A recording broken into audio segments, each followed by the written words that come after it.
Hi, we're the Lancasters, Jeff, Maria, and Elisha, and we'd like to tell you our story. Thanks for listening. My husband and I for many years struggled with infertility. We really wanted to have children. We spent a lot of time at the doctor's office, and after a number of miscarriages, the doctor pretty much told us that he thought that our chances of having children, that the time was up and that we should move on. Not too long after that, actually, we heard a radio interview by Dr. James Dobson, and he was interviewing a woman who actually had adopted someone else's frozen embryos from their IVF cycle.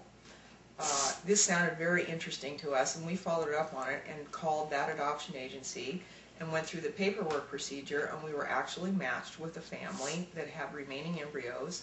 They lived in North Carolina, and those embryos were later shipped to my doctor's office out on the West Coast here, and they were 2 cells, had been in the freezer for 4 years, and they sent those embryos out, frozen, FedEx, and when my body had been prepared, those embryos were transferred to my uterus, and I gave birth to Elisha about 3 years ago.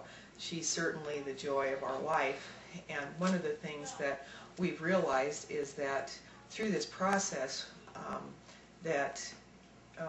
because she had been basically held in suspended animation at 2 cells in a freezer, we've become acutely aware that life must begin at conception if a life could be conceived and held frozen for 4 years in a freezer and then just given a warm womb to grow in and turn into a human being. So we thank you for listening to our story, and we just hope that maybe this sheds some light on when life begins. And thank you very much for listening. Thanks.